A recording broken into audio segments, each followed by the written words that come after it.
नमस्कार दोस्तों आज की इस वीडियो में इंटर बीए पास करने के बाद एलएलबी कैसे करेंगे, एलएलबी पास करने के बाद बार काउंसिल में रजिस्ट्रेशन कैसे करवाया जाता है, बार काउंसिल में जैसे रजिस्ट्रेशन हो जाता है उसके बाद कोर्ट में सदस्यता कैसे ली जाती है, कोर्ट में सदस्यता लेने के बाद एआईबी एग्जाम कब देना पड़ता है और कितनी बार दे सकते हैं। तो दोस्तों इस वीडियो में ये पूरा प्रोसेस आपको मिलेगा।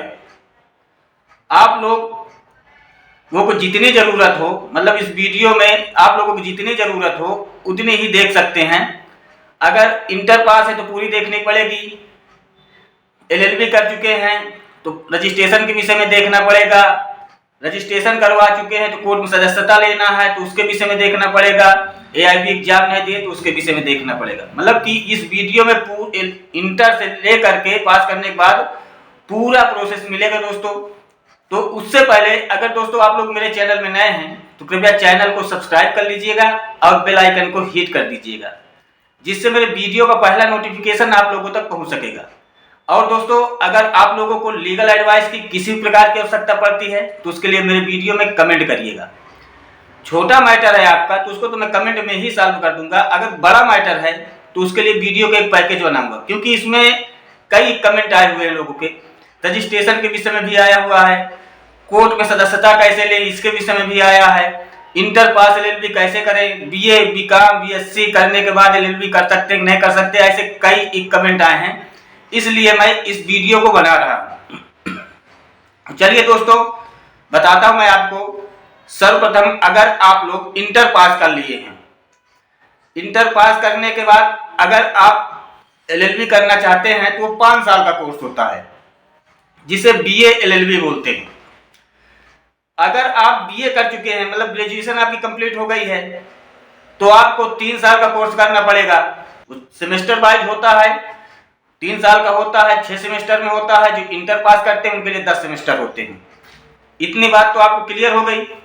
अब अगला स्टेप जो है, जैसे आप एलएलबी कंप्लीट कर लेते हैं, चाहे इंटर पास करने के बाद या बीए पास करने के बाद, जैसे आपकी एलएलबी कंप्लीट हो जाती है तो आपको पूरी अपनी, अब रजिस्ट्रेशन के लिए बता रहा हूं दोस्तों, एलएलबी कंप्लीट हो जाएगी तो उसको आप घर में तो रखेंगे नहीं ना, जिस उद्देश्य के लिए आप लोग किए हैं तो रजिस्ट्रेशन करवाने के लिए, तो आप अपने बार काउंसिल में जाकर के, जिस स्टेट से हैं उस स्टेट के बार काउंसिल में जाकर के अपना पूरा डॉक्यूमेंट्स ले जाइएगा। आधार कार्ड ले लीजिएगा, पूरी मार्कशीट ले लीजिएगा, प्रमाण पत्र जितने हैं सब कुछ ले करके, उसके बाद वहां पे एक फॉर्म मिलेगा। फॉर्म में एज के हिसाब से बैंक ड्राफ्ट डीडी बनवाना पड़ता है।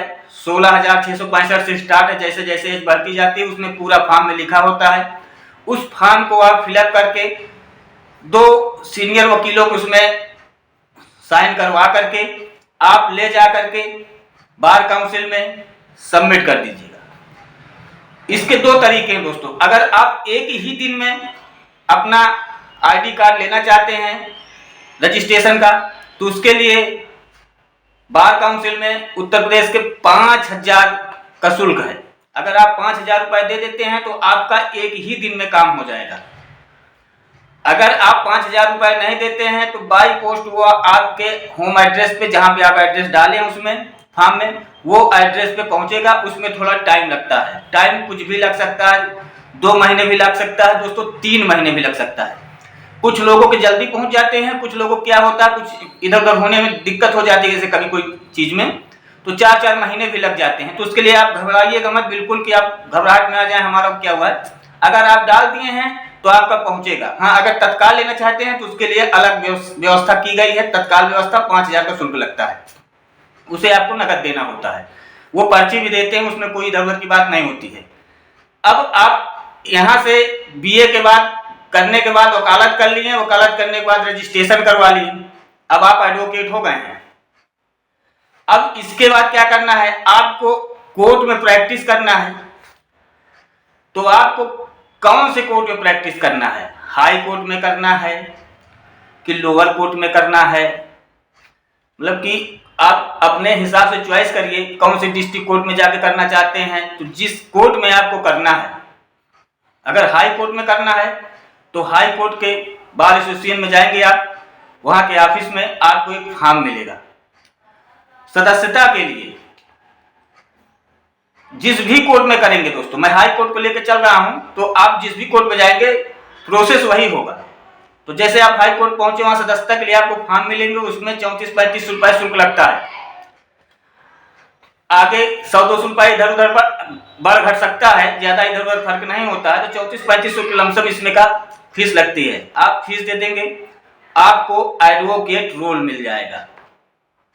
एडवोकेट रोल मतलब कि आपको उस दिन से आप अपने नाम से मुकदमा दायर कर सकते हैं। एडवोकेट रोल जो लगता है, तो उस दिन से आप अपने नाम पे मुकदमा दायर कर सकते हैं। आप हाई कोर्ट में सदस्यता ले लिए हैं तो वहां के अब एडवोकेट हो गए हैं, पर कुछ लोगों के अंदर शंका बना हुआ है। सबसे बड़ी जो शंका है वो ये बनी हुई है कि अभी हम AIBE का एग्जाम नहीं दिए हैं, ऑल इंडिया बार एग्जाम नहीं दिए हैं, तो क्या हम प्रैक्टिस कर सकते हैं, हम अपने नाम से मुकदमा दायर कर सकते हैं? तो बिल्कुल आप प्रैक्टिस कर सकते हैं, मुकदमा दायर कर सकते हैं। उसके बाद जब भी AIBE का एग्जाम की डेट आए, आप लोगों को फॉर्म भरना है। फॉर्म भरने में फिर दोस्तों, उसके फॉर्म भरने में आपको 3000 4000 मान के चलिए कि 4000 का फॉर्म का एक खर्च आएगा, उसमें से 34-35 रुपए लगते हैं दोस्तों। इधर उधर बढ़ता घटता रहता है टेम्परेचर के हिसाब से, जैसे मौसम हाई लो होता रहता है तो वो भी हाई लो होता रहता है। और इतनी फीस किसी भी एग्जाम में नहीं लगती जितनी की अधिवक्ताओं से लिया जाता है AIB एग्जाम के लिए। तो जैसे आप AIB एग्जाम का फॉर्म डाल दिए हैं, वो आपके पास मिल गया है, पासवर्ड मिलता है। उसके बाद जब एग्जाम सेंटर में जाएंगे आप लोग, एग्जाम डेटा मिलेगी आपको, एग्जाम में जा करके जैसे आप AIB एग्जाम दे दिए हैं, फिर रिजल्ट आएगा। रिजल्ट अगर आप लोगों का पास आ गया है तो बल्ले बल्ले है, अगर फेल आ गया है, क्योंकि इसमें पास और फेल ही आता है, इसमें परसेंटेज नहीं आता कि परसेंटेज में 60% नहीं। जनरल के लिए 45% है, आरक्षित के लिए 40% है। ये अभी AIB 18 के एग्जाम का है। आगे क्या नोटिफिकेशन आता है ये भी चेंज होता रहता है, क्योंकि 17 वाले में जनरल के लिए 40 बता रहे थे, मगर 17 में भी 45 ही हुआ था जनरल के लिए, 16 में 40 था, तो 18 में भी 45 ही है दोस्तों। और इसमें कोई माइनस मार्किंग नहीं होती है।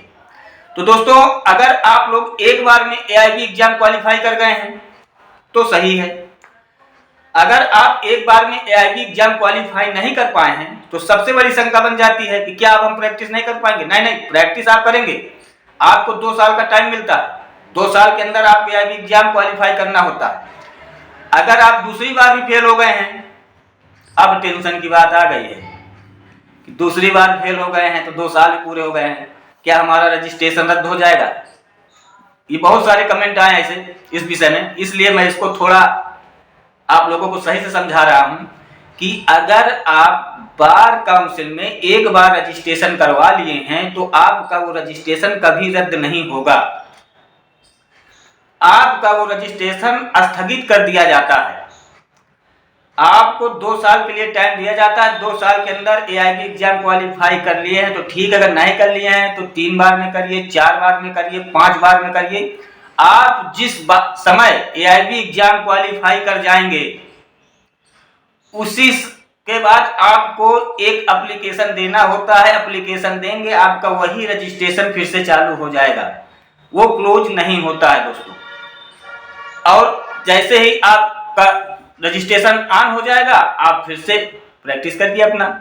ऐसा कभी होता नहीं है, 1-2 बार में लड़के पास ही हो जाते हैं, शायद नहीं कहा जाता, कोई ऐसे होते हैं तो उनके लिए है ये चीज। और आशा होती है यही कि कोई फेल ना हो, क्योंकि मैं AIB एग्जाम की बहुत अच्छे ट्रिकें देता रहता हूं, जिसको देख करके लोग लड़के पास भी हुए हैं। और आप जा करके मेरे वीडियो में देख सकते हैं, लड़कों के कमेंट आए हैं, मेरे बताए हुए ट्रिक को यूज करके वो पास हो जाते हैं।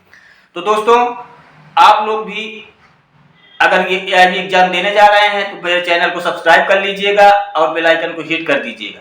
और दोस्तों, वीडियो अगर अच्छी लग गई हो आप लोगों को तो इसे शेयर कर दीजिएगा, क्योंकि बहुत से लड़कों के ये संदेह बने होते हैं, जितनी बातें मैं बताया हूँ इसमें ये पूरी संदेह हर एक लड़कों में होती है, तो वो संदेह मिट जाएगा और इसके बाद आप लोगों को कोई दूसरी अदर वीडियो नहीं देखना पड़ेगा, क्योंकि मैं इस वीडियो में आप लोगों का पूरा संदेह दूर कर दिया हूँ।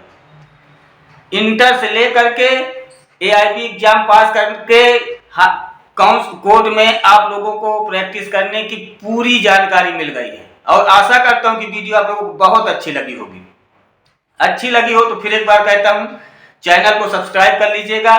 अगर नहीं कर रहे हैं तो कमेंट जरूर कर दीजिएगा, क्योंकि कमेंट अगर आ जाता है दोस्तों तो थोड़ा उत्साह बढ़ जाता है कि बच्चे कुछ देखना चाहते हैं, कुछ और नया देखने की इच्छा है, जानने की इच्छा है, तो उस चीज को भी कमेंट करिए, मैं उस चीज पे वीडियो बनाऊंगा बिल्कुल। और लीगल एडवाइस के लिए किसी प्रकार की आवश्यकता पड़ती है, इलाहाबाद हाई कोर्ट में आप लोगों को किसी प्रकार की आवश्यकता पड़ती है, तो उसके लिए भी वीडियो में मेरे कमेंट करिए। धन्यवाद।